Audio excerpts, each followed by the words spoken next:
Hello student, good morning. Today I am going to teach you some new sentence, how to make this such type of sentence in English. Today I am teach you how to use should have. Should have को हम किस तरह से use करके नए sentences को बनाते हैं.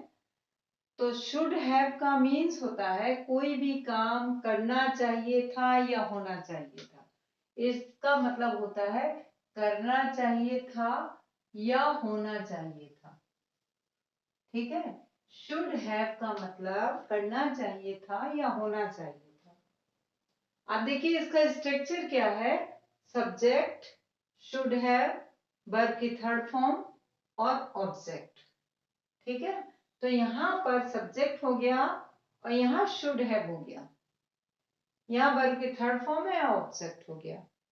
अब हम सेंटेंस इसके किस तरह से बनाएंगे, यानी ये काम होना चाहिए था, हुआ नहीं, हमें करना चाहिए था. जैसे हम कोई भी काम गलती करके रियलाइज करते हैं कि ऐसा नहीं किया, इस समय हमें ऐसा होना चाहिए था या हमें वो काम करना चाहिए था. ऐसे सेंटेंसेस को हम किस तरह बनाएंगे, हमेशा ध्यान रखिए कि शुड हैव का यूज करना है, वर्ब की थर्ड फॉर्म करना है. स्ट्रक्चर के अकॉर्डिंग हमें सब्जेक्ट लेना है, शुड हैव लेना है, वर्ब की थर्ड फॉर्म और ऑब्जेक्ट. आपका सेंटेंस तैयार. अब देखिए सेंटेंस को देखिए. तुम्हें ये मुझे पहले बताना चाहिए था. यानी कोई काम हो गया है, अब आप कहते हो कि मुझे तो बताया नहीं था, आपने ये बात पहले क्यों नहीं बताई. ठीक है. तो यहाँ पे सब्जेक्ट आपका क्या है, तुम्हें. ठीक है. तो यहाँ क्या हो गया, यू. अब आपको शुड हैव लेना है. यू शुड हैव बताने की, टोल्ड कर दीजिए. यहां टेल की थर्ड फॉर्म है told. You should have told me यह, दिस. अर्लियर कर दीजिए, बिफोर कर दीजिए, कुछ भी आप लिख सकते हैं. यहां बिफोर कर दीजिए, अर्लियर भी चल जाएगा. तो you should have told me this before. Next sentence देखिए. हमें परीक्षा की तैयारी करनी चाहिए थी. बच्चे करते नहीं है, पेपर जब खराब हो जाता है तो सोचते हैं हमें पढ़ना चाहिए था. ठीक है. तो हमें परीक्षा की तैयारी करनी चाहिए थी. तो हमें की अंग्रेजी क्या है, वी शुड हैव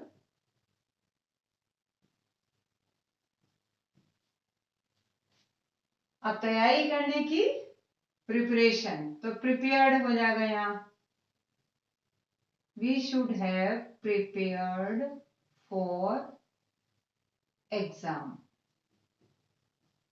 एग्जामिनेशन या एग्जाम, कुछ भी आप कर सकते हैं. We should have prepared for examination. Next sentence है तुम्हें उसकी मदद करनी चाहिए थी. ठीक है. आपको बाद में हो गया या कोई कहता है कि उस समय आपकी मदद करनी चाहिए थी, तो यू शुड हैव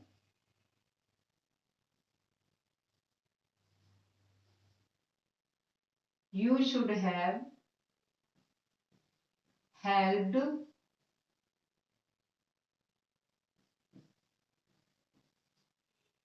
हिम. उससे की अंग्रेजी हो जाएगी हिम.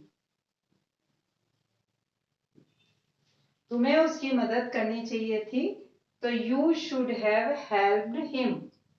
हमें जन्मदिन मनाना चाहिए था, तो we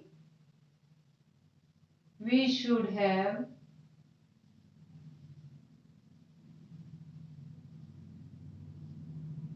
celebrated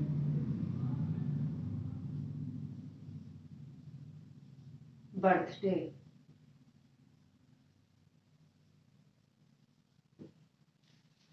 we should have celebrated birthday. तो इस तरह देखिए आपके सेंटेंस बन गए. इसमें कुछ भी नहीं करना है. आपको इस तरह के करना चाहिए था या होना चाहिए था, इसके लिए आपको शुड हैव का और वर्ब की थर्ड फॉर्म का यूज करना है. बाकी सब्जेक्ट और ऑब्जेक्ट आपको मालूम ही है.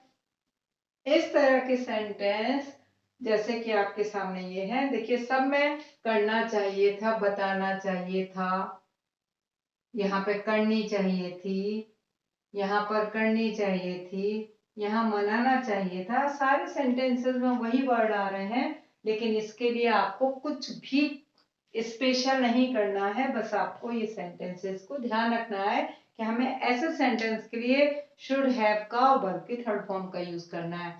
आपकी स्पीकिंग में, आपकी राइटिंग में ये सेंटेंस बिल्कुल परफेक्ट बनेंगे, कभी कोई गलती नहीं होगी। आप उन सेंटेंसेस को अपने स्पीकिंग में भी आप कर सकते हैं, आप इसके स्पीकिंग स्किल को भी इम्प्रूव कर सकते हैं, और राइटिंग सेक्शन में भी जब आप लिखते हैं तो आप बहुत सी चीजों को लिखते समय इग्नोर कर देते हैं, तो उस समय भी ये आपके लिए बहुत यूजफुल है। इस तरह के सेंटेंस आप खुद भी बनाइए, क्योंकि जब आप बनाएंगे तो आपकी प्रैक्टिस होगी और आपको बनाना अच्छे से आ जाएगा। Thank you.